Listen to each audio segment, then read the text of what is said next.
Hola, hola chicos y chicas, bienvenidos a una nueva clase de herramientas para Big Data. Ok, lo que vamos a estar viendo hoy es una nueva herramienta que el propósito es bien parecido a Hadoop, que es manejar de alguna manera el almacenamiento masivo y procesamiento masivo de datos en clúster de computadores. Ok, entonces Spark viene a resolver el mismo problema pero trae ciertas ventajas. Hoy en día en el mercado la herramienta más utilizada para el procesamiento de Big Data es esta que vamos a comenzar a ver hoy. Ahora, que eso, no por eso menosprecien a Hadoop, porque Hadoop yo creo que todavía tiene mucho que dar. A pesar de que está perdiendo mucho terreno en el mercado con Spark, pero igual se ocupa harto para ciertas cosas. Entonces ahí vamos a ver un poquito de qué se trata Spark, cuáles son las ventajas que tiene, quizás por encima de Hadoop, y qué es lo nuevo que aporta. ¿Ya? Entonces, básicamente hoy vamos a ver un poquito cuál es la estructura de Spark, la capa de almacenamiento que tiene. Vamos a hablar de los RDD, que es como el concepto fundamental que dio paso a la herramienta, ¿ok? Y cómo es el flujo de trabajo. Y por último vamos a terminar con el Machine Learning en Spark. ¿Ya? Entonces, hay quien cuenta Spark como parte del ecosistema de Hadoop. ¿Por qué? Porque en la gran mayoría de las instalaciones de Spark que existen, ¿ok? En la gran mayoría de las instalaciones de Spark que existen, se instalan sobre el Cluster Manager de Hadoop, ¿ok? Ya vimos que Hadoop cuenta con HDFS, que es un sistema de ficheros distribuido, de hecho es Hadoop Distributed File System, el sistema distribuido de ficheros de Hadoop. Está el YARN, que es para administrar el clúster, ver a quién le da el proceso, a quién está demasiado ocupado y no puede tener el proceso, si este nodo no tiene el dato se lo paso, es como el que administra la ejecución de las tareas. Entonces aquí tenemos las dos capas, almacenamiento con HDFS y procesamiento con YARN. Ahora tenemos otra capa que es la de MapReduce, que esa la estuvimos viendo, que es básicamente para implementar los procesos que corren sobre YARN, porque esos procesos de alguna manera tienen que poder ser paralelizables y poder correr en paralelo, ¿no? Entonces dijimos que MapReduce es una técnica que permite que yo a través de los mappers y los reducers pueda hacer muy paralelizable mi sistema. Entonces, el MapReduce es una herramienta que lo que hace es que toma este estilo de programación y la distribuye en el clúster con apoyo de YARN. ¿Ok? Digamos que YARN es como a bajo nivel, no tiene nada que ver con MapReduce, es a bajo nivel. Yo le digo, oye, envíale esto al clúster, dime qué nodo no está ocupado y envíale esto otro, ¿ya? Y la herramienta MapReduce que está por encima de YARN es la que se encarga de decir, ok, ¿cuáles son los mappers? Esto, mira, Yarn, ejecútame este proceso, pero Yarn no sabe que eso es un mapper. Él no tiene idea, porque él es como más abstracto. Se puede hacer cualquier cosa con Yarn, ¿ok? Entonces MapReduce es el encargado de decirle a Yarn que corra esos mappers en ciertos nodos, después de ordenar la salida y enviársela a los reducers, ¿ok? Entonces, encima de MapReduce tenemos dos herramientas que las estuvimos viendo en la última clase, que es Hive, que me permite con lenguaje SQL definir tareas MapReduce, entonces como un poquito más alto nivel. Lo complicado que tiene es que como tiene que traducir eso, ya es un poquito más lento, pero se pueden programar cosas complejas mucho más fácil. Ya paso un poquitito como lo que pasa con los lenguajes de programación de alto nivel y con ensamblador, ¿ok? Si ustedes programan en ensamblador, su código va a volar porque está súper cerca del lenguaje que entiende el procesador, ¿ok? Pero si ustedes programan, qué sé yo, en C#, en Java, es un poquito más lento porque tiene todo un proceso de convertir el lenguaje a una máquina virtual. En el caso de C# parece que los convierte a IL, parece que se llama el lenguaje, y Java lo convierte a bytecode. Entonces toda esa traducción cuesta y después ese bytecode la máquina virtual tiene que ejecutarlo, tiene que convertirlo a ensamblador. Entonces todo ese proceso lleva un extra que debes pagar a cambio de programar más fácil, porque no es lo mismo programar en Java o en C# que programar en ensamblador. Ya podemos programar un sistema súper complejo mucho más rápido. Imagínense antes cuando había solo ensamblador, habían sistemas complejos que eran insostenibles y para desarrollar algo que ahora puede hacerlo en 2 horas, antes se necesitaba, qué sé yo, meses. ¿Entienden? Entonces es como que se paga un costo, pero por un beneficio que vale la pena. Entonces, en los casos que hay procesos muy complejos, acá se paga el costo ese de procesamiento, de Hive o de Peak, pero a cambio de no escribir tanto código y de hacer más sencilla la programación. Peak, ya vimos que Peak tiene su propio lenguaje definido dentro de la herramienta, que se llama Peak Latin, ¿ok? Y con ese lenguaje es que se programa acá en Peak. Ya, pero no hay que estar preocupado de los mappers, de los reducers. Y en el caso de Hive, el lenguaje es SQL. Ya, la máxima diferencia que vimos fue más que nada el tema de la manera en que se creaban las tablas y cómo se cargan los datos en las tablas. Pero ya después todo lo demás es SQL. Entonces eso es otra ventaja que tiene Hive, que permite que la curva de aprendizaje no sea tan pronunciada. ¿Ok? Porque ya una persona que sepa SQL, Hive lo aprende en cuanto en una tarde. Mucho menos, ¿ya? Lo único que tiene que saber es... Bueno, tendría que saber esto que está corriendo acá abajo, qué es lo que pasa con eso. Pero nada. Es mucho más fácil que tener que aprender un nuevo lenguaje, como pasa con Peak. Entonces, antes Yarn y MapReduce venían en un único paquete con Hadoop 1.0, ¿ya? Y con Hadoop 2.0 se decidió separar MapReduce de Yarn. Y esto dio la posibilidad de que aparecieran nuevas herramientas que manejaban el paralelismo de una manera diferente al MapReduce, ¿ok? La manera de paralelizar los procesos era diferente. Por ejemplo, en el caso de Spark, él los paraleliza a través de unas cosas que se llaman RDD, que lo vamos a estar viendo más adelante. Y no tiene nada que ver con Map ni Reduce. De hecho, los RDD permiten hacer todo lo que permite hacer MapReduce y muchas cosas más. Y eso lo vamos a ver por qué. ¿Ok? Entonces, igual se creó Giraffe, que es para trabajos con grafos, y los procesos con esos trabajos con grafos se distribuyen en el clúster con Yarn. Es decir, Giraffe es como... Todas estas cositas son como traductores de alguna manera a Yarn. Es decir, ellos se comunican en el bajo nivel con Yarn y le dicen...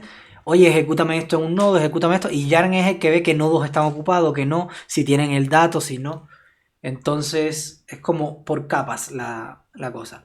Aquí incluso hay bases de datos no relacionales, como es el caso de HBase, que no ocupan ni siquiera Yarn, porque son productos que no se preocupan tanto en procesar, sino en almacenar grandes volúmenes de datos, o quizás no grandes, pero no estructurados. ¿Ok? Entonces ahí tenemos HBase, que está sobre HDFS. Incluso tenemos algunas bases de datos no relacionales que no tienen nada que ver con HDFS, pero que tienen como el mismo propósito. Entonces vamos a ver que Spark también tiene integración con estas cosas. Fíjense si a veces es tan complejo el ecosistema de Hadoop. Aquí estoy mostrando algunos solamente, pero hay muchas más herramientas dentro del ecosistema de Hadoop. Que hay una herramienta que se llama Zookeeper, que es como una herramienta que se instala y te hace más fácil la instalación de cada una de estas capas y la interacción entre ellas. Porque ahí se pueden dar cuenta que a lo mejor si yo instalo un Hive muy moderno y un MapReduce antiguo, puede ser que hayan problemas de compatibilidad. Entonces ahí hay que tener harto cuidado. Cuando ustedes instalan una cosa sobre otra con dependencias, etcétera, tienen que ver que cada una de ellas sean compatibles. Entonces hay que tener harto cuidado y por eso está Zookeeper. Zookeeper es como una herramienta que permite como transparentar toda esa instalación. Es decir, decirle, mira, yo quiero, qué sé yo, instalar Hive. Entonces te va a decir, bueno, ya puedes instalar, para eso necesitas MapReduce, esto, lo otro. Y más o menos como que te va guiando en el sistema de mantener todo. Igual te pone como algunas estadísticas de cómo está funcionando todo. Entonces facilita la vida de alguna manera. Entonces, Spark actualmente en el tema de procesamiento... porque Spark lo único que aporta es procesamiento. El tema de almacenamiento no es algo que preocupe en Spark. Es lo que pasa con estas bases de datos acá. Que a ellos no les interesa dentro del Big Data. Ellos no apuntan a resolver todo el problema. Recuerden que en Big Data tenemos varios problemas, ¿no? El tema de la variabilidad, que tiene que admitir cualquier tipo de datos, no solamente tabulares como pasa con las bases de datos relacionales. Hay otro problema que es el del volumen, que tiene que admitir grandes volúmenes de datos, y otro problema que viene con el procesamiento, porque ya tienes grandes volúmenes de datos, pero si el procesamiento no lo tienes distribuido, etcétera, eso es un gran problema. Entonces, por ejemplo, Hadoop apunta a los tres problemas: a variabilidad y procesamiento con HDFS y a a variabilidad y almacenamiento con HDFS y a procesamiento con Yarn y MapReduce. ¿Ok? Ahora, son dos paquetes diferentes porque Hadoop quería hacer posible utilizar su manejador de clúster desde otras herramientas que no necesariamente utilizaran MapReduce. ¿Ok? Entonces, ahí aparecieron otras herramientas que se basan más que nada en el procesamiento. No les interesa mucho como la capa del almacenamiento. ¿Ok? Entonces ocupan esa capa de Hadoop y ellos se centran en resolver problemas del procesamiento de una manera, no sé si mejor, quizás en algunos casos, en otros quizás no, pero de una manera diferente a MapReduce. Son como alternativas a MapReduce, por eso es que están como en la misma escala acá. ¿Ok? Ahora, por ejemplo, Giraffe es como muy especializada en tema de manejos de grafos. ¿Ya? No sé si saben lo que son los grafos. Son unas estructuras matemáticas donde hay nodos y hay enlaces. Y entre dos nodos hay enlaces. Entonces, entre eso, yo puedo buscar como el camino más corto. Puedo buscar... De hecho, los árboles son unos tipos de grafos especiales que no tienen ciclo. ¿Ya? Y que tienen una estructura jerárquica. Es decir, ustedes y yo sé que saben de árboles porque lo han visto en estructura de datos. Pero de grafos no sé si llegan a ver algo. Pero grafo es como la generalización de los árboles, es como una estructura de datos mucho más general y se pueden hacer muchos algoritmos sobre esto. De hecho, Internet, los algoritmos de direccionamiento de Internet y todo eso, de ver por dónde fluye la información más rápida, cuáles son los canales menos costosos y todo eso, se hacen con teoría de grafos. ¿Ya? Tema del enrutado de paquete y todo eso. Entonces, los grafos son súper utilizados en la computación, muy utilizados en muchas cosas. Entonces, este paquete trabaja con grafos, Giraffe. ¿Ya? Yo puedo crear los grafos y puedo procesar con grafos a gran escala, distribuido. Storm, más que nada, es específico para el streaming de datos. ¿Ya? Cuando yo tengo que hacer un streaming y procesar en tiempo real gran volumen de datos, ¿ya? Es decir, me están llegando... A ver, streaming no necesariamente es streaming audiovisual. Porque nosotros conocemos, en la actualidad se habla mucho de streaming cuando hablamos, qué sé yo, de Netflix o de estos que envían como videos, o quizás de los videos en vivo de YouTube o de Twitch, que también se les llama streaming, parece. Eso es un streaming, pero es un tipo específico de streaming que envía datos audiovisuales. Pero el concepto de streaming, desde el punto de vista informático, es mucho más extenso. Todo lo que sea como una fuente de datos que esté enviando datos de manera constante, eso se considera streaming. ¿Ok? Por ejemplo, yo quizás tengo un lector que lee las variaciones horizontales y verticales del suelo y yo quiero detectar si hay sismos, etc. Entonces puedo tener un streaming leyendo los datos en tiempo real y procesándolos en tiempo real. ¿Ya? Y eso es un streaming. Es cuando leo datos en tiempo real. Entonces Storm se especializa en eso, en la lectura y procesamiento de datos en tiempo real.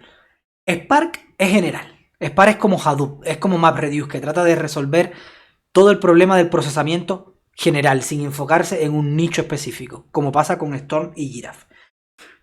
Ok, y entonces eso es lo que vamos a estar viendo con Spark. En Spark se puede trabajar con grafos, se puede trabajar con streaming, se puede trabajar con cosas de MapReduce, se puede trabajar prácticamente con todos, con todas las cosas. Entonces por eso es que es tan útil y por eso es que es lo que más se ocupa en el mercado. ¿Ya?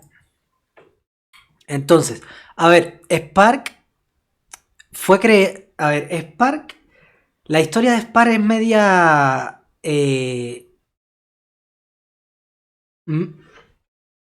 salió de un paper, es como media parecida a Hadoop. En el caso de que, por ejemplo, Doug Kotlin, el creador de Hadoop, dijimos que él estaba preparando un software junto con un compañero, ¿ya? Y resulta que Google sacó unos papers, ¿ya? El paper de MapReduce y el paper de GFS, que es como el sistema distribuido de Google, una cosa así. Y entonces ellos sacaron una versión que es HDFS, que les hicieron algunos cambios a ese paper de Google. Y el MapReduce es como la implementación de lo que propuso Google en ese paper. Ahora, no sé si ustedes saben, pero los papers científicos lo que tratan es como de proponer una idea, pero quizás se implemente una parte, pero no se centran en el tema ingenieril de esa idea. ¿Ya? Entonces ya los papers proponen la idea y después hay otras personas que tienen que implementarla. Entonces ese es el caso de Hadoop. Hadoop implementó las ideas de estos dos papers, la juntó, es decir, Hadoop no, Doug Coughlin tomó las ideas de estos dos papers, la juntó y ahí nació Hadoop. ¿Ok? En este caso, Google igual, es que Google ha sido una empresa disruptiva en el tema Big Data. Bueno, es de saber por qué, ¿no? Yo me imagino que Google es como la empresa que más cantidad de datos maneja. Bueno, igual Amazon maneja harto. No por el tema del sitio de ventas, sino por el tema de la nube. Pero en aquel entonces, cuando sacaron estos papers, yo creo que Google manejaba más que Amazon. Ahora no sé qué empresa en realidad esté manejando más datos. Pero sí sé que Google está en el top 3, top 2 de las empresas que más datos manejan, para no decir que es la que más datos maneja. Entonces este tema de Big Data es como súper neurálgico a su proceso, ¿entiendes?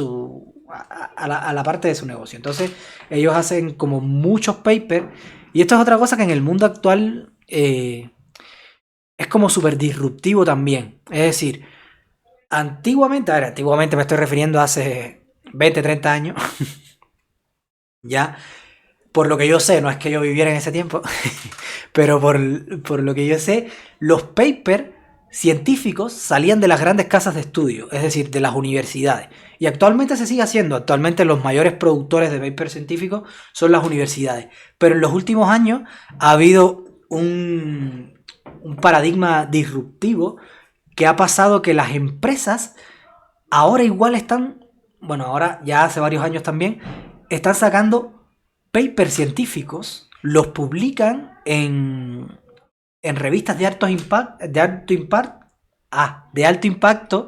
y los publican y los hacen públicos, valga la redundancia. Es decir, ¿por qué digo como algo disruptivo? Porque el pensamiento de las compañías antes era, cuando creaban algo interno, se asociaba como a la fórmula de la empresa, al negocio de la empresa, y no seguían, y no, como que no lo ventilaban al público, se mantenía interno. Y entonces actualmente las empresas ahora, sobre todo las grandes empresas, yo imagino que es porque abarcan demasiado mercado y no pueden como meterse en todos los lugares, entonces igual sueltan como los papers científicos estos para que, pucha, mira, esto es súper bueno, no podemos dedicarnos a esto, pero si alguien lo quiere hacer, adelante, ¿entiendes? Es como lo que yo me imagino que pasa. Pero bueno, está pasando eso, que hay mucho conocimiento dentro de las empresas, e incluso hay herramientas. Por ejemplo, ¿cómo se llama? Parece que hay una que se llama AlgoFlow, que era una herramienta de Netflix, que era para trabajo con los datos y esas cosas, y la hicieron pública. Hay una herramienta que se llama Prophet, que es para trabajo con series de tiempos, para predecir series de tiempo, que era de Facebook. Igual la hicieron pública, es open source y todo, y la ocupa muchísimo la gente. Y entonces, como que ese esquema se ha repetido porque parece que de alguna manera como que se estandariza ese tipo de herramienta, como que los beneficia y hace que el mercado avance más rápido.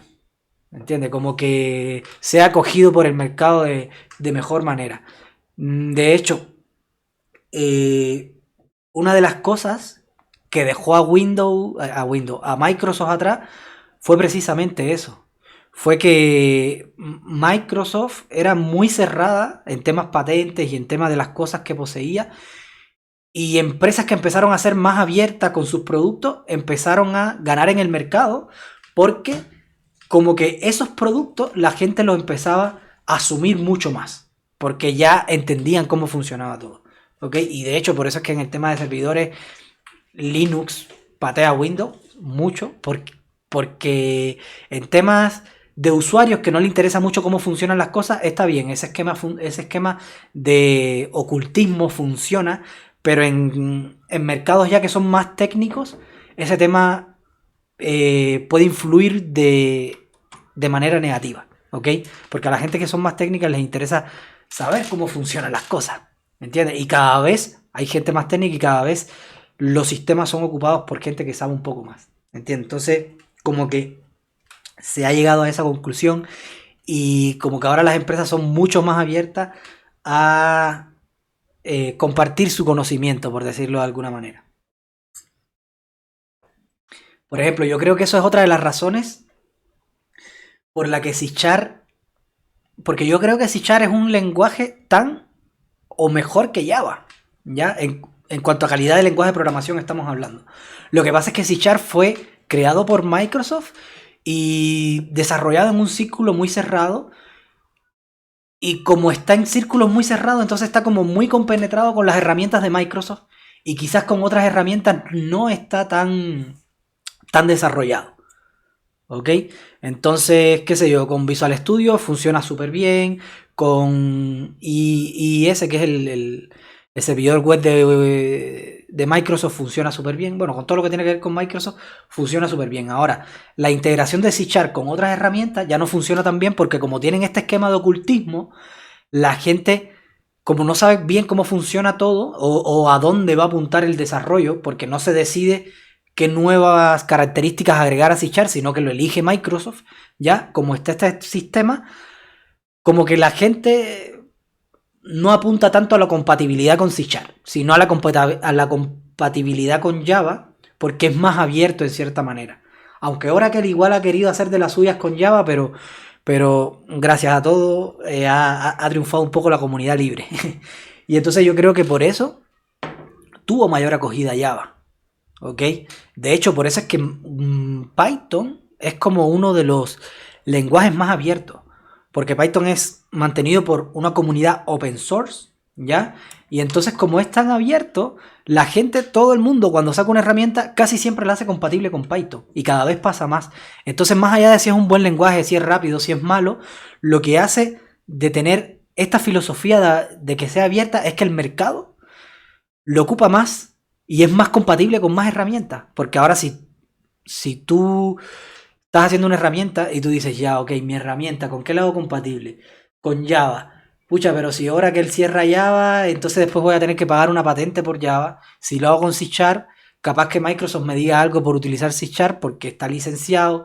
Y no, pues lo hago compatible con Python mejor, que ahí yo sé que eso es open source y todo está libre. ¿Entiendes? Entonces siguen saliendo herramientas y más herramientas compatibles con Python y Python se empieza a comer todo el mercado.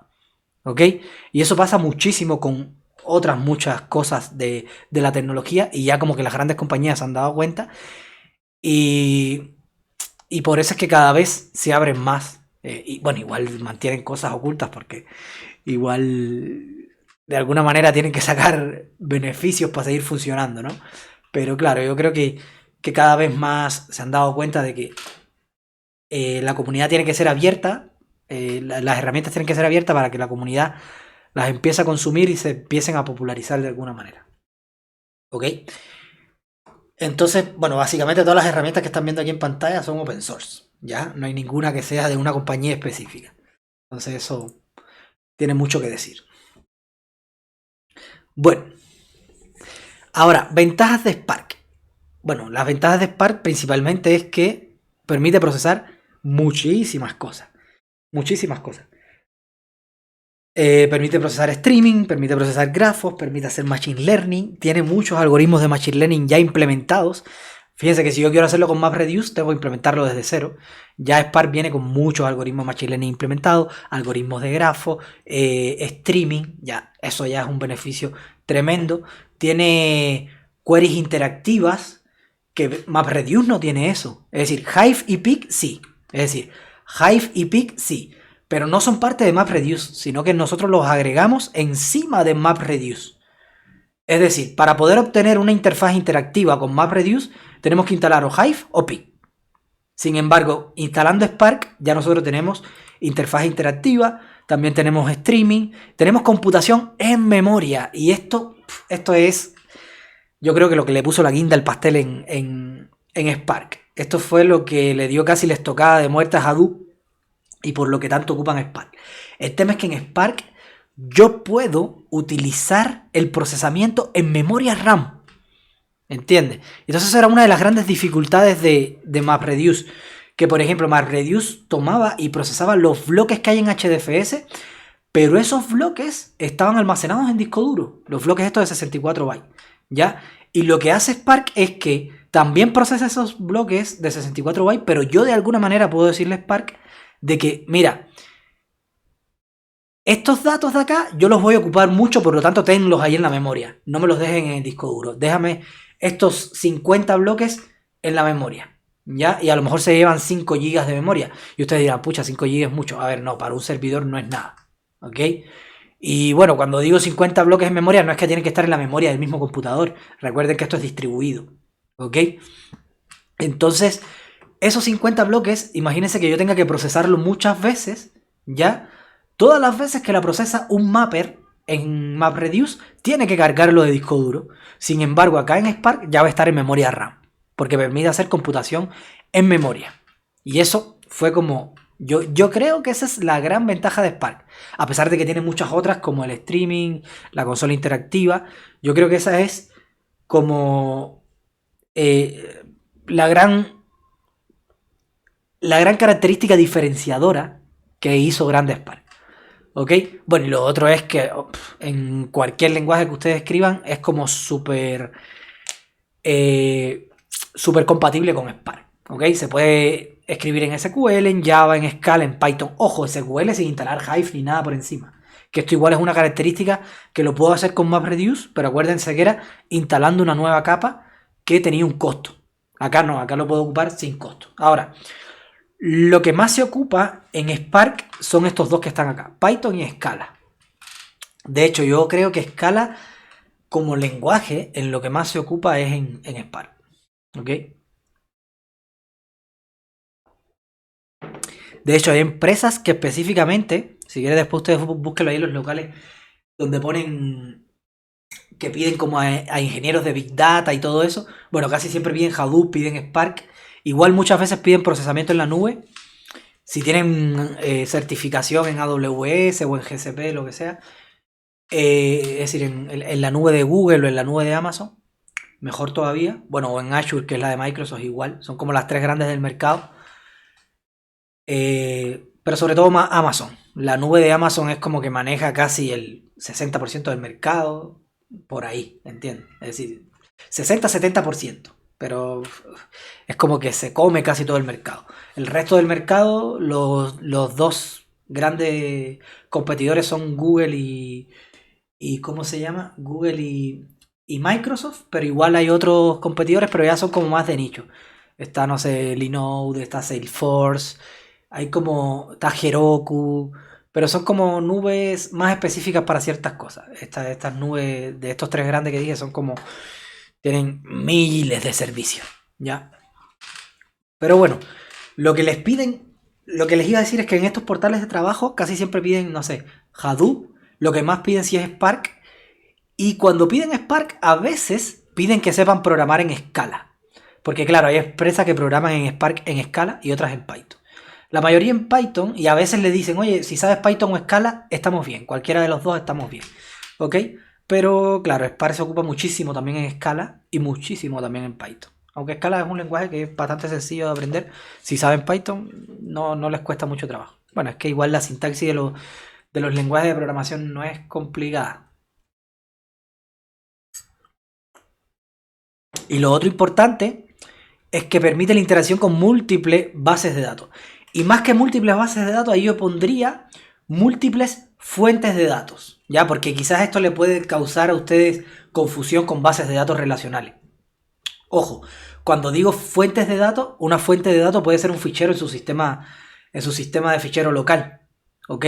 O puede ser el S3 de Amazon. Puede ser, bueno, para los que saben de la nube, el S3 de Amazon, puede ser una base de datos relacional, puede ser una base de datos no relacional, puede ser cualquier cosa, o un servidor FTP, qué sé yo, cualquier fuente de datos, ¿ok? Entonces Spark permite trabajar con todas estas fuentes de datos. Sin embargo, MapReduce No, MapReduce solo permite HDFS.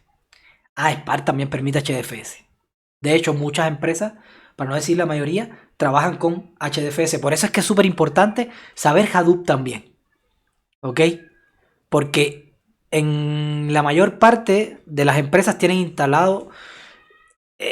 a veces el instalador incluso dice Spark Hadoop. Spark Hadoop. Pero de Hadoop no se está ocupando todo, sino que no se ocupa el MapReduce. Se ocupa el HDFS y el YARN, ¿ok? Esa es como la parte de Hadoop que se ocupa, que digamos que es como los 2/3 de Hadoop. Y de Spark se aporta la parte del procesamiento. Esa es como la instalación más común que existe. Que de hecho eso viene con un paquete. Eso, a veces nosotros instalamos Spark y Spark instala ya el HDFS que necesitamos, instala el YARN que necesitamos y listo. ¿Ok? A ver, Spark fue implementado desde un principio ya teniendo... Es que esa es una de las ventajas. Eso es una de las ventajas de hacer software open source. ¿Ya? Que tú tienes que idear un software que sea altamente mantenible por muchas personas. ¿Ya? Sin embargo, cuando tú tienes un software que es cerrado, tú lo desarrollas con un grupo muy cerrado, entonces tú no necesitas que sea por capa, que sea quizás con microservicios, porque todos los que hay en el grupo saben de todo y lo hacen ellos solos. Ahora, ya hay un gran problema, si alguien abandona el grupo o si viene alguien nuevo a incorporarse, ahí ya hay un tema, ¿ok? Entonces, Spark, como fue pensado para mantenerse en una, ¿cómo se llama? En una comunidad open source, ¿ya? La estructura fue hecha por capas, para eso mismo. Porque, oye, si quieres cambiar el núcleo, ya no tienes que preocuparte por cambiarlo de más arriba, tú tienes que seguir solamente, preocuparte solamente por mejorar el núcleo y hacer como las características bien separadas unas de otras, para que fuera mucho más mantenible y mucho más desacoplable una cosa de la otra. Otra cosa, Spark fue creado por una universidad de Berkeley, ¿okay? Por la Universidad de Berkeley. Entonces la Universidad de Berkeley lo desarrolló, pero como para llevar a la práctica ¿cómo se llama? Este paper de Google del que les hablé, que es de los RDD, los Resident Data algo, ahí después lo vamos a ver. Pero bueno, este paper de Google, ellos lo implementaron y ahí surgió Spark y después lo cedieron a la comunidad open source y hoy por hoy lo mantiene la comunidad Apache Foundation, una cosa así, que es una comunidad sin ánimos de lucro. Igual es open source, cualquiera puede hacer un commit y eso, pero claro, tiene como cierta jerarquía, como todos los proyectos open source, porque si yo cambio cualquier código, puedo estar poniendo un malware o algo así, entonces casi siempre, claro, los cambios que uno hace pasan por revisiones, tiene que tener determinado formato el código, tienes que, además de hacer el código, tienes que hacer los tests para tu código, y esos tests tienen que estar completos. Si no están completos, te dicen, oye, te faltan tests. Y entonces, después ese código pasa por todos los tests del sistema, pasa también por la inspección de ciertas personas y tus tests, si están bien hechos, pasan también a formar tests de la parte general del sistema. Entonces, así es como funciona más o menos el open source. No es que todo el mundo coopere en una organización horizontal y chao, y no hay revisiones. No, no, no. Eso igual hay jerarquía, hay como desarrolladores que son como los mantenedores del repositorio y ellos ven en realidad si es una utilidad necesaria y las revisiones es como una cola con prioridad, ¿entiendes? Es decir, las revisiones que en realidad tengan sean más necesarias son la primera que revisa. No es que revisen en el orden que van llegando, sino que es con prioridad. Entonces usted puede hacer un commit. De hecho, hay gente que en su currículum pone los commits que hicieron a ciertos proyectos. Por ejemplo, a Firefox, a esto, a lo otro. Porque en realidad no todos los commits llegan a formar parte del código. ¿Ya? A veces ni siquiera lo pueden revisar, o porque es una característica muy pequeña, o porque no es necesaria para la comunidad, y pueden priorizar esas horas de revisión en otras características. Entonces igual eso es lo que pasa. Entonces, esta Universidad de Berkeley la cedió y actualmente es un proyecto open source que cualquiera puede obtener el código fuente y puede hacer un commit para que sea revisado y eventualmente quizás se agregue en este código. Entonces, Spark tiene un standalone scheduler, que es como igual el que se encarga de ver a qué procesador le da qué proceso, etcétera, etcétera, ¿ya? Y ese es el que viene como por defecto en Spark, pero yo puedo ocupar también Yarn, que es el que dijimos que es de Hadoop, puedo ocupar Mesos, que es otro diferente, y puedo ocupar el que yo quiera. Entonces, sobre ese manejador de clúster, por decirlo de alguna manera, yo ahí tengo el Spark Core. Y el Spark Core es como una capa que tiene implementado todo el tema de los RDD, de las transformaciones, del procesamiento, etcétera, etcétera. ¿Ok? Entonces aquí está como toda la base de Spark. Toda la base de Spark. Entonces, sobre este Spark Core, ahí se empiezan a desarrollar librerías en dependencia de lo que más se ocupe en Spark. ¿Ok? Entonces, incluso ustedes pueden desarrollar una nueva librería que interactúe con Spark Core. Pero bueno, las que se instalan con Spark y las que son mantenidas por la comunidad de Spark son Spark SQL, que es para procesar datos estructurados, tablas, ¿ok? Spark Streaming Real Time, que es el streaming de datos, de lo que hablamos ahorita. MLlib Machine Learning, que es para el... Ahí es donde están implementados los algoritmos de Machine Learning de Spark, y aquí esto es para trabajar con grafos. Entonces esto véanlo, por ejemplo, el Spark Core, véanlo como el lenguaje en sí. Imagínense en Python, el lenguaje Python, este es el Spark Core, es como el Python. Y estos de acá arriba son como la librería estándar. Es como que cuando tú instalas Spark, viene Spark, pero ya viene con librerías, viene con cosas ya implementadas de antemano. Entonces sí, usted puede quizás trabajar con Spark Core, pero generalmente se trabaja con estas librerías que ya están implementadas. ¿Ok? Y eso es una de las ventajas, ¿no? Que ya tengo muchísimas cosas ya implementadas en Spark. Y que se van optimizando, por supuesto, a medida que va avanzando el tiempo. Entonces, ventaja de esta integración, ventaja de tener esta estructura escalonada y en capas, ¿no? Es que, primero, tengo una combinación de componentes, ¿ok? Yo puedo acceder, qué sé yo, como todo esto es mantenido por Spark, todas estas cosas, ¿ya? Tienen en cuenta lo mismo, el mismo core, es decir, interactúan de la misma manera con esta capa que está acá. Y entonces hay como una gran integración acá. ¿Ya? No es que hay una empresa de terceros que se dedica a hacer cosas de Machine Learning para Spark y otra empresa de terceros que hace cosas de grafo, como pasa con Giraffe en Hadoop. No. Acá es como que te dan todo esto, lo que claro, en paquetes separados, pero ya vienen por defecto en Spark y viene todo súper bien integrado con Spark. No es que tienen que hacer algún truco para cambiarlo. Es como parecido a lo que pasa con los iPhone y con los teléfonos Android. ¿Ok?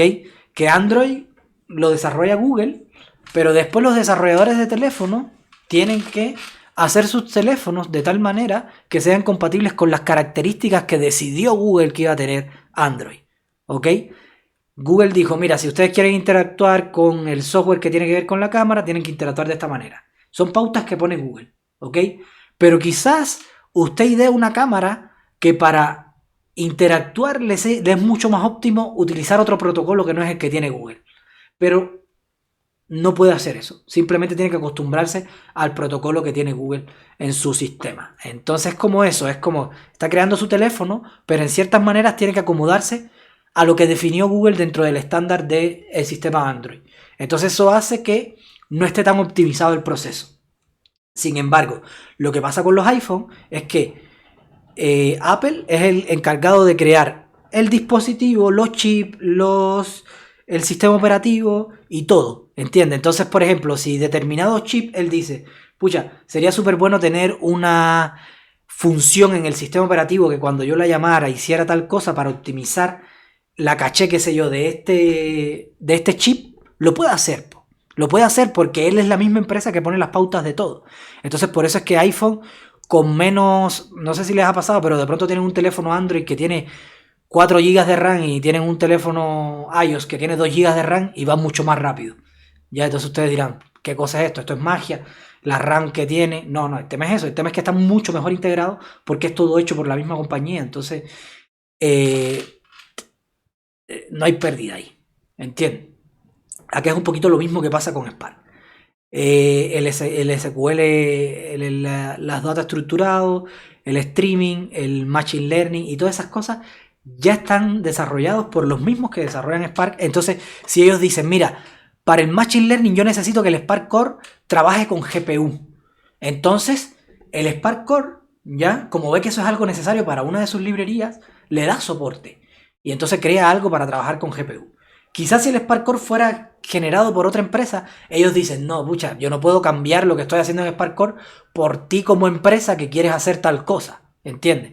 Pero sin embargo, como Machine Learning es parte de la comunidad de Spark, es como algo que no quiere otra empresa, sino que quieren ellos mismos. Entonces ahí esa compatibilidad es súper interesante dentro de Spark y funciona súper bien, ¿ya?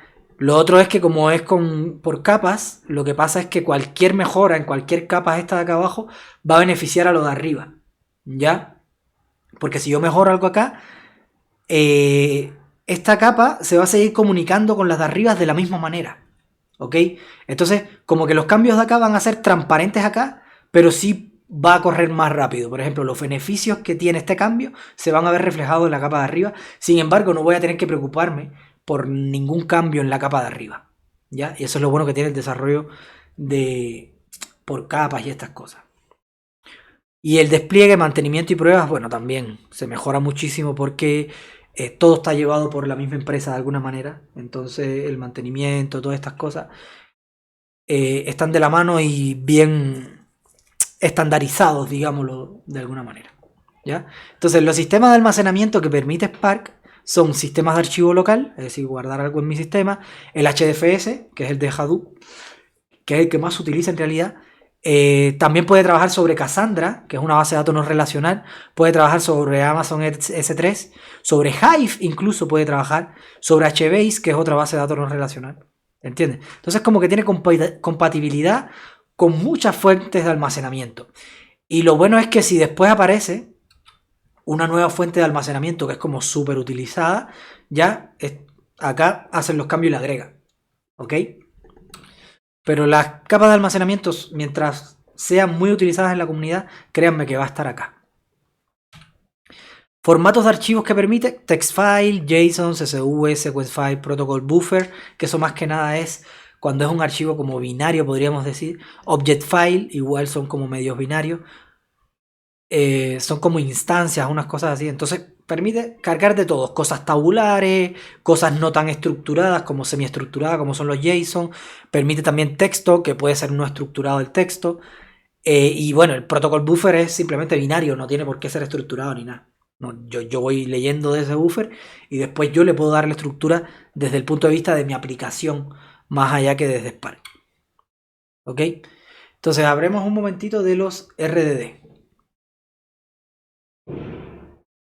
Los Resilient Distributed Datasets, ¿ok? Estos son los famosos,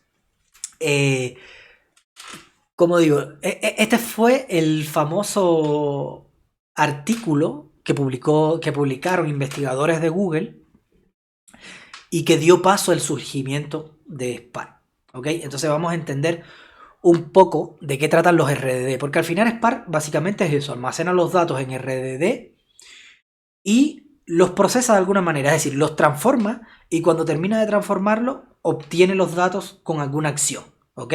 Es decir, toma los datos, los pone en RDD, los transforma y luego realiza una acción sobre una transformación y ahí obtiene los datos. Eso es lo que va a hacer Spark, ¿ok?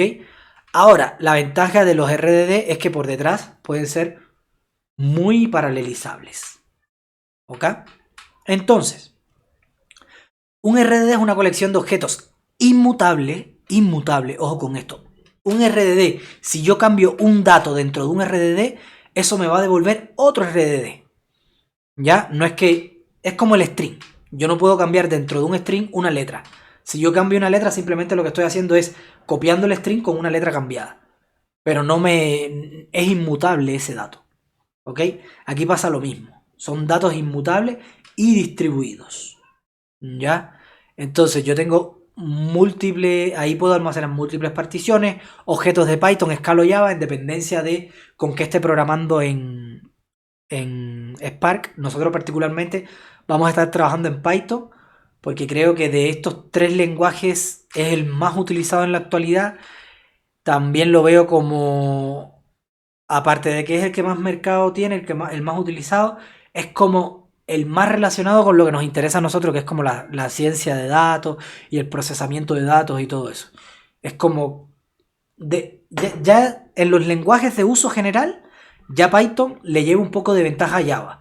Pero si es para uso en datos, es decir, en procesamiento de datos y esas cosas, Python le lleva ventaja a todos los demás lenguajes por mucho. Es decir, el lenguaje más utilizado es JavaScript, pero JavaScript es un lenguaje muy de nicho. Es un lenguaje de desarrollo web. No se ocupa para nada más prácticamente. Entonces no es un lenguaje de propósito general, podríamos decir, sino que es muy de nicho para desarrollo web. De los lenguajes de propósito general, Python y Java son como los más utilizados. Y de entre Python y Java, para el procesamiento de datos, el tema Machine Learning, Data Science y todas esas cosas, Python es como el número uno, pero con una ventaja tremenda. Y también pueden almacenarse clases definidas por el usuario. ¿Ok? Entonces en este caso nosotros vamos a estar trabajando con Spark y Python. Ya, entonces hay dos formas de yo crear un RDD. Primero es tomando una colección. En el caso de Python, aquí todos han trabajado con Python, si no me corrigen por el chat, pero tengo entendido de que todos trabajaron con Python. Ya sea en el primer año o en algún momento de la carrera han visto Python. Entonces, en el caso de Python, por cierto, esto es Python, estas líneas de código son Python. Ya, en el caso de Python, yo cualquier cosa que sea enumerable, yo se lo puedo pasar a este parámetro de acá de Spark que se llama Parallelize. ¿Ok? Y el Parallelize lo que hace es tomar esta colección, es decir, esta cosa que es enumerable, y la convierte en un RDD. ¿Ok? Esa es una manera, es una forma. Y otra forma es cargando un archivo o varios archivos. Bueno, en este caso está cargando un text file, pero claro, cargar otros archivos es otra función, pero igual, es como lo mismo. Otro tipo de archivo, yo pongo aquí el cómo quiero cargarlos y como un object buffer, un protocol buffer o un sequence file o lo que sea, y digo dónde está el archivo y lo cargo. ¿Qué desventajas ustedes creen que tiene uno sobre el otro? El Parallelize, ¿qué les pasa con el Parallelize? ¿Qué creen ustedes qué dificultad puede tener Parallelize? Porque estamos hablando de Big Data, ¿no? Y Parallelize, yo veo que tiene una gran dificultad con Big Data. ¿Qué creen ustedes que puede ser? Una colección de Python, ¿dónde se carga? ¿En disco duro o en memoria? Cuando ustedes crean una lista o lo que sea, ¿dónde se carga eso? ¿En disco duro o memoria? Y lo guardan en una variable. En memoria, exactamente. Entonces, si yo en Parallelize necesito una colección para crear un RDD, esa colección tiene que estar en memoria. ¿Y qué problema hay con tener algo en memoria si estamos hablando de Big Data? Exacto, que puede no caber en memoria. Muy bien, exacto. Entonces, este Parallelize está súper bien como para probar cositas, ver si funciona, hacer algunos tests y cosas así, pero en realidad a la hora de hacer Big Data no nos sirve mucho el Parallelize, ¿ya? Porque Parallelize, esto que tiene acá, tiene que estar en memoria. Entonces, como tiene que caber en memoria en algún lugar, no nos sirve mucho. Entonces, casi siempre vamos a tener que cargar de algún archivo o algún conjunto de datos externos, de C3, de lo que sea que yo esté utilizando por debajo. ¿Ya? No sé, de HDFS, de C3, lo que vimos. Entonces, hay dos, aparte de los RDD, hay otros dos conceptos que vamos a estar viendo y que son súper importantes. Es decir, este es el primer paso, que es crear mi RDD. Yo tengo una variable con un RDD. Entonces, hay otro concepto que es el concepto de transformación en Spark. ¿Y qué es lo que hace una transformación? Bueno, básicamente una transformación construye un nuevo RDD a partir del anterior. Al final lo que yo voy a estar haciendo es esto. Es como, ¿se acuerdan en PIC? En la clase pasada que hablamos que PIC es un lenguaje de flujo de datos. Spark también. Spark le entran los datos, se crea un RDD y ahí eso se transforma y se convierte en otro RDD. Pero como los RDD son inmutables, yo no puedo cambiar un dato en un RDD, sino que si yo quiero cambiar un dato dentro del RDD, lo que tengo que hacer es ese RDD transformarlo. Y entonces de ahí, al transformarlo ya cambio el dato, pero en realidad estoy creando un nuevo RDD. ¿Ok? Entonces, algunas de las transformaciones más comunes que hay en Spark es el filter, el map, ¿le suena de algo el map o no? El union, bueno, y todo lo que hay sobre conjuntos igual, es decir, el union, el difference, que es la diferencia entre conjuntos, está la unión, la diferencia, la intersección también está en Spark, ¿ya? Bueno, en este caso, el map lo que hace es lo mismo que en todos los lugares. El map es una función de Python, lo vimos también en Hadoop. El map siempre lo que hace es que yo le paso una función y una lista de datos o lo que sea, y él aplica esa función sobre todos los datos, y entonces da como salida un nuevo conjunto de datos transformados. Por ejemplo, el código este de acá está creando un RDD que tiene los enteros 1, 2, 3 y 4, ¿ok? Y aquí a ese RDD yo lo estoy transformando en un nuevo RDD utilizando esta función. Entonces el map, ¿qué es lo que va a hacer? A este RDD va a ir por cada uno de sus elementos y se lo va a pasar a esta función. ¿Ok? Y entonces por cada elemento va a tener como salida el cuadrado de ese elemento. Entonces esto me va a crear el RDD 1, 4, 9, 16. ¿Ok? Y ojo, esto es un RDD, entonces cuando yo quiero obtener los datos, es que esto es importante y parece que lo vamos a ver en la diapositiva que viene, pero los RDD no se calculan, es decir, cuando yo ejecuto una línea de código, en realidad no se calcula el momento, sino que va creando como un grafo de ejecución, ¿ya? Y después cuando yo le digo, oye, dame este resultado, ahí recién él empieza a calcular. Y eso decimos que es una ejecución lazy. ¿Ok? Pero bueno, ahí lo vamos a ver ahora. Entonces, esto básicamente, cuando yo quiero que el RDD obtenga los datos, yo le digo el .collect y eso me da los datos. Entonces aquí en Square yo después puedo iterar por ello e imprimir los datos. ¿Ya? En este caso se está imprimiendo, aquí se imprime 1, 4, 9, 16. ¿Ok? Entonces, además del map, yo puedo llamar al filter, que eso lo que hace es, yo tengo que pasarle una función que devuelva true o false, y para cada elemento llama esa función y se queda solamente con los elementos donde esa función retorna true. Entonces, por ejemplo, si yo aquí pongo una función x, return x mayor que 3, me va a devolver solamente un RDD que solamente tenga el 4. ¿Ok? Entonces ese es el filter. Y el union, yo le paso otro RDD acá y lo que hace es que me devuelve un RDD con la unión de esos dos RDD. ¿Ok? Entonces la unión de dos conjuntos, ustedes saben que si hay un dato que se repite, está una única vez. Es decir, si yo tengo la unión de 1, 2, 3, 4 con 3, 4, 5, 6, eso como resultado me va a dar 3, 4. Ya, entonces, tiene evaluación lazy. Y aquí era donde lo que yo les decía, que ahora vamos a dar un poquito más de detalle. Por ejemplo, yo puedo decir, mira, sobre mi RDD,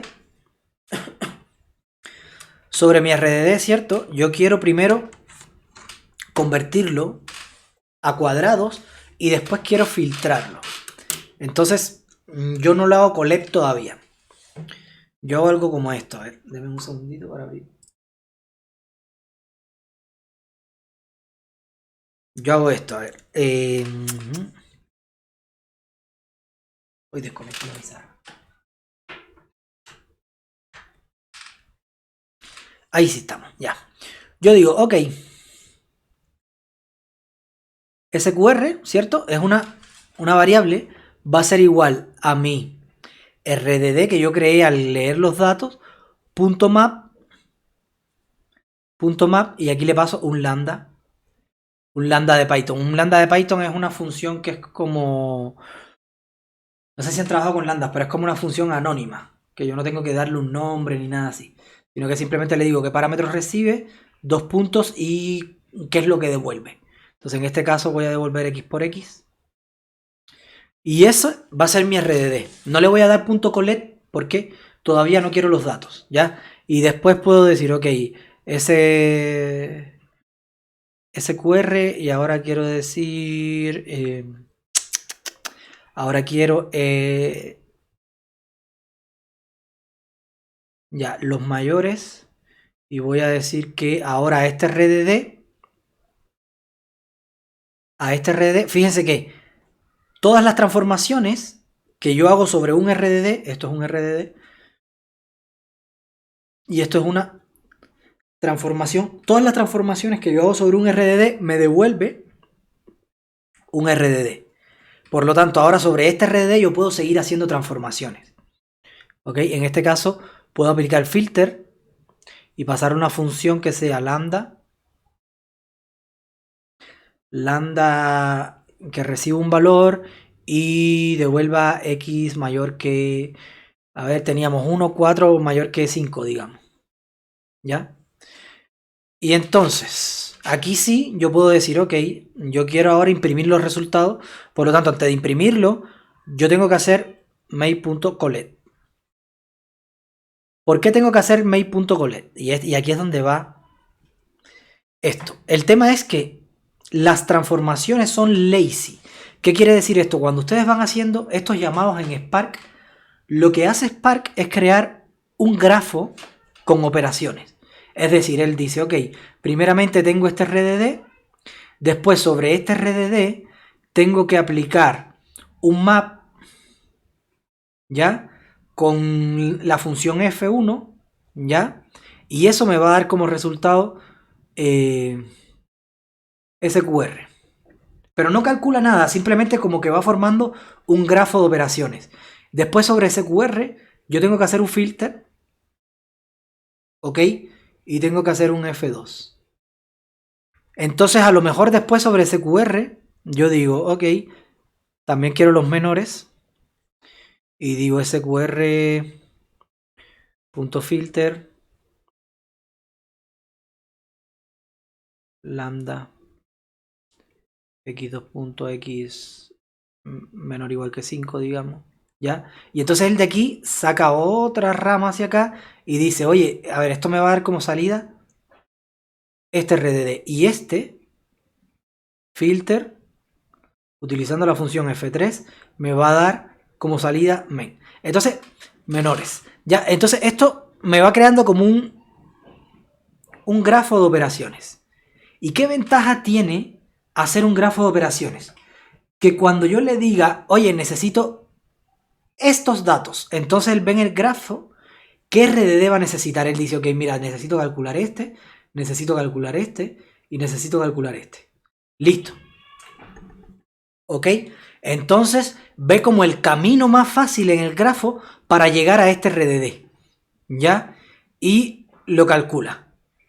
Y recién cuando yo digo colet es cuando se hace algún cálculo en el clúster.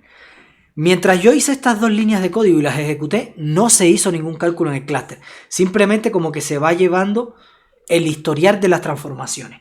Después cuando yo le digo .colet, él dice, ah, ya, ahora sí quieren los datos, por lo tanto, ahora sí voy a obtenerlos. ¿Ok? Entonces, aquí ya cuando yo hago colet, ya esto no es un RDD. Ya esto es un iterable en Python. ¿Ok? Entonces ya esto no es un RDD, ya está calculado, ya está en memoria, por lo tanto puedo iterarlo.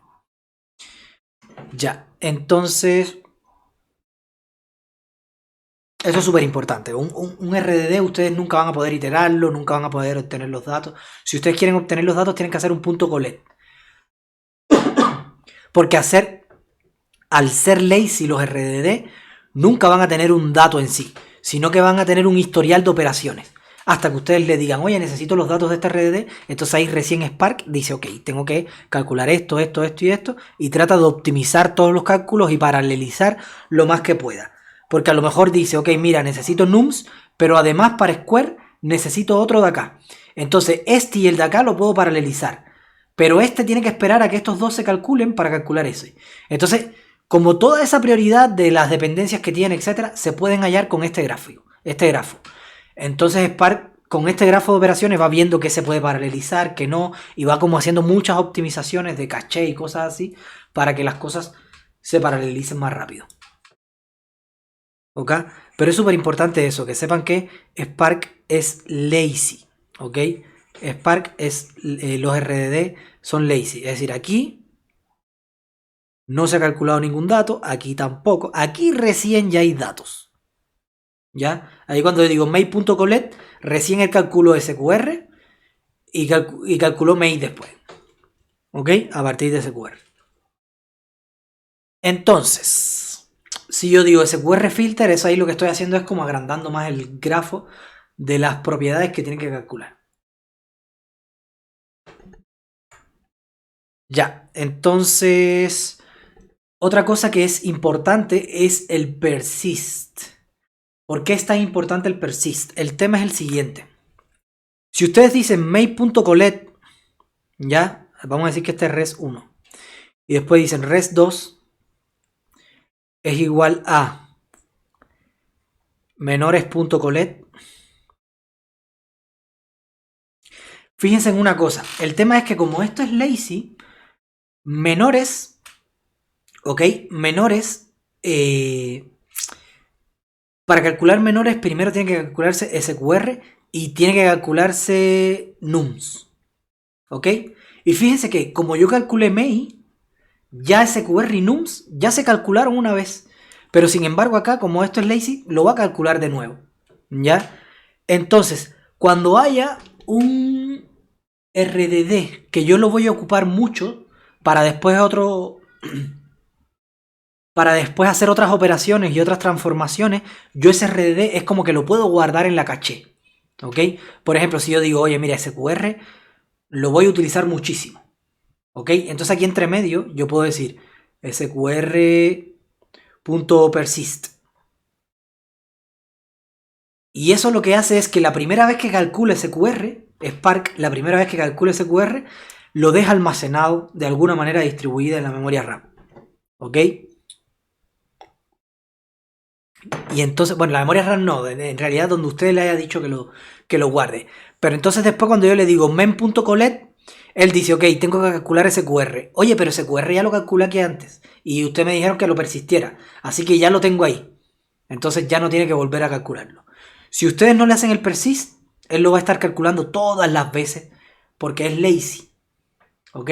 Entonces ustedes tienen que ver dónde le van a hacer el persist. Y por eso hay que saber programar en Spark. Porque ustedes tienen que saber, al hacer todas las transformaciones, qué grafo es el que se va creando. Y de ese grafo, qué nodos a ustedes les interesa que se persistan. Y dónde les interesa que se persistan. Si en la memoria, en el disco duro o dónde. Porque si no se va a estar calculando todo el tiempo. ¿Ok?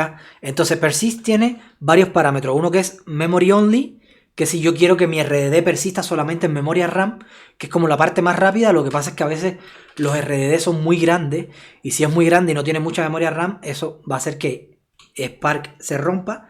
Hay otro que dice memory and disk, entonces como que trata de balancear ahí la memoria RAM y el disco. Si no puede guardarlo en memoria, lo guarda en disco. Y hay otro que es para guardarlo solamente en disk, ¿ya? Y eso es con el persist. Ojo, si hay un RDD que ustedes lo quieren persistir y hacer varios cálculos sobre él y después no lo van a ocupar más, también pueden hacerle después un persist. Y eso lo que hace es liberar los recursos para que esa RAM o ese disco duro o eso que están ocupando pueda volver a ser ocupado por Spark para otras cosas. ¿Ok? Entonces esto es la parte ingenieril de la cosa. Esto es como, pucha, ¿cómo puedo ir programando esto? ¿Ya? ¿Cómo puedo ir programando esto? Persistiendo este RDD, persistiendo este otro y ejecutando esta transformación, etc. ¿Ya? Entonces, además de las transformaciones, lo otro que tenemos son las operaciones. ¿Ok? Las operaciones básicamente tienen otra finalidad con respecto a las transformaciones. Es decir, las transformaciones toman un RDD y lo transforman en otro. Sin embargo, las operaciones hallan un resultado. Es como el reduce. ¿Se acuerdan que tenemos un conjunto de datos y de ese conjunto de datos obtenemos un valor? ¿Ok? Entonces, acá en Spark tenemos el reduce, tenemos otro que me da el first, que de todos los datos que hay en el RDD me devuelve el primero de los datos, me da el count, que es como que cuenta cuántos valores hay en el RDD, el take n, que me devuelve no un RDD, sino una colección iterable con n elementos, ¿ya? Y el top, que me da n, pero como los n primero. ¿Ya? Y por ejemplo, en el reduce yo puedo decir, oye, mira, cada dos elementos que tú le pases a la función, ¿ok? Súmalos. Y entonces esto lo que hace es el RDD, te da el total del RDD. ¿Ok? Entonces aquí en vez de la suma yo puedo devolver el máximo y lo que hace es que me da el máximo del RDD. Aunque yo creo que hay una operación que es máximo, que es max. Si no me equivoco, hay una que es max. De hecho, hay muchas más operaciones que esta. Eso después lo pueden ver en la documentación de Spark. Ya. Entonces, nada, básicamente eso. Ahí tienen operaciones y... A ver, lo que es bueno acá mencionar es que fíjense que en transformaciones tenemos map.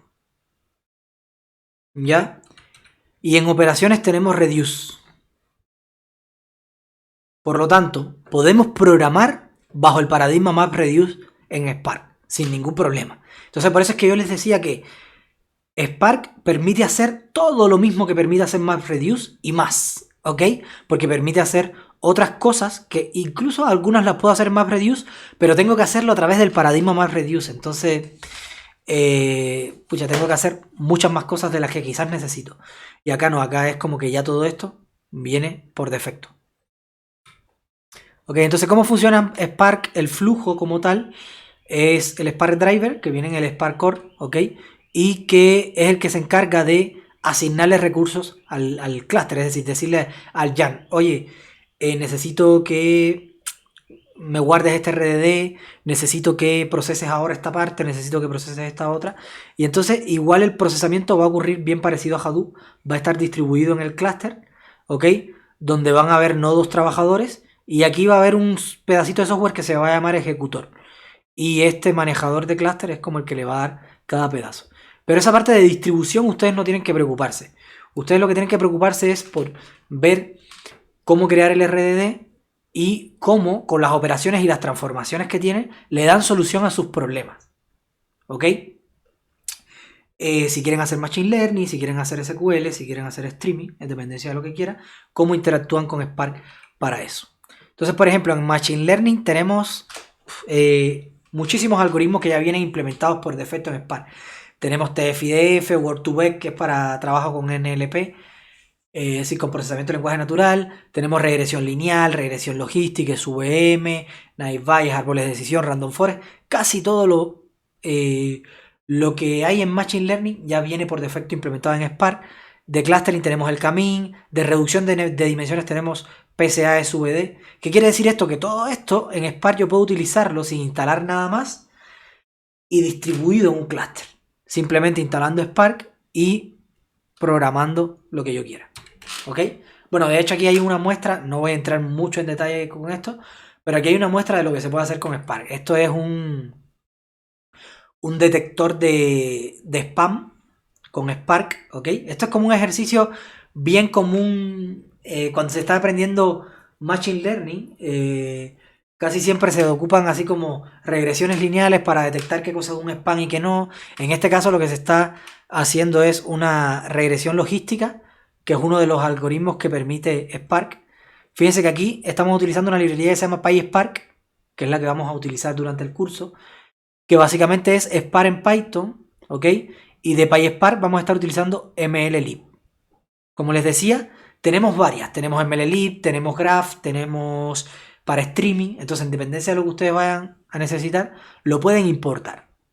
En este caso vamos a importar puntos etiquetados para crear el conjunto.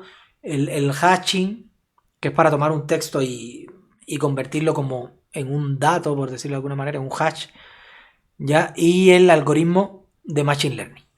¿Ya? Entonces fíjense que aquí tenemos textos que son spam, textos que son normales, ¿ok?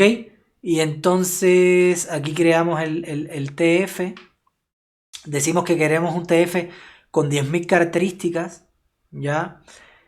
Y nada, lo que hacemos es que por cada línea que hay en este texto, se la vamos a pasar acá y la vamos a transformar en palabras. Es decir, se va a hacer un split con, ¿cómo se llama? Con espacios, y eso lo voy a transformar con el hatching, que quiere decir que cada palabra va a tener asociado así como un vector de 10.000 valores, ¿ya? Porque esto, bueno, el tema es que los algoritmos de Machine Learning no trabajan con texto en sí, ¿ya? Sino que ese texto ocupan ciertas características para convertirlo en números, porque al final son operaciones matemáticas. Entonces esto lo que está haciendo es tomando un email, convirtiéndolo en una lista de palabras y luego esa lista de palabras convirtiéndola en una lista de 10.000 numeritos, ¿ya? Utilizando este algoritmo del hashing TF, ¿ya? El hashing TF es como el TF y DF parecido, ¿ya? Y lo mismo para los correos normales. Entonces aquí yo tengo muchos vectores de 10.000 numeritos para los spam y para los textos normales. Por lo tanto, ahora lo que tengo que hacer es etiquetarlos. Entonces, los que son spam los voy a etiquetar con un 1, ¿ya? Cada uno de esos vectores los voy a etiquetar con un 1 y los que no son spam los voy a etiquetar con un 0. ¿Ok? Y luego los datos de entrenamiento son todos los positivos y los negativos. Entonces, ese RDD yo lo uno con el de los negativos. ¿Ok? Entonces aquí trainingdata.cache. Para que cada vez que este algoritmo necesite el training data, no esté calculando. El punto caché es parecido al persist. Ahí después si quieres busquen la diferencia. Pero es como parecido al persist en memoria, ya, lo que de una manera más rápida, por decirlo así. Lo que hace es un persist en memoria. ¿Ya? Entonces aquí el training data lo persistimos en memoria porque esta regresión va a iterar por los datos varias veces, entonces para que no calcule el RDD, porque si no lo pongo en memoria, si no hago esta línea, cada vez que me pida un dato, va a calcular el training data, va a calcular el negative, el positive, el not marked feature, el spam feature, todas esas cosas las va a volver a calcular, ¿ok? Entonces no es lo que yo quiero, ya eso yo lo calculo una sola vez y luego esto lo guardo en el caché. Entonces cuando yo itero sobre ese RDD, ya él no tiene que crearlo todas las veces, ¿ok? Entonces aquí ya se entrena el modelo de manera distribuida en Spark, ya tengo el modelo entrenado y entonces aquí lo que yo puedo hacer ahora es, cuando me llegue un correo, bueno, lo primero que tengo que hacer es convertirlo a un vector de numeritos, porque mi modelo está entrenado con un vector de numeritos, entonces acá yo tomo el correo, lo convierto en un vector de numeritos y luego ese vector de numeritos yo se lo paso al modelo.predict, ¿ya? Y fíjense que aquí el tema es aprender cuáles son las transformaciones que existen en Spark y listo. Es como, no hay más magia que aprender las transformaciones y saber un poquitito cómo funciona Spark. Ese tema de que los RDD son inmutables y que se evalúan de manera lazy es fundamental. Porque si ustedes no tienen en cuenta de que se evalúan de manera lazy y no guardan cosas en la caché, Spark se vuelve súper lento, porque va a estar calculando los RDD una y otra vez, los mismos RDD una y otra vez. Entonces no es la idea, ¿ya? Entonces ahí es donde está la diferencia entre un buen desarrollador de Spark y uno que no es tan bueno. Ok, entonces eso sería todo. Yo me voy a quedar por acá por si tienen alguna duda, pero esa es toda la teoría de Spark.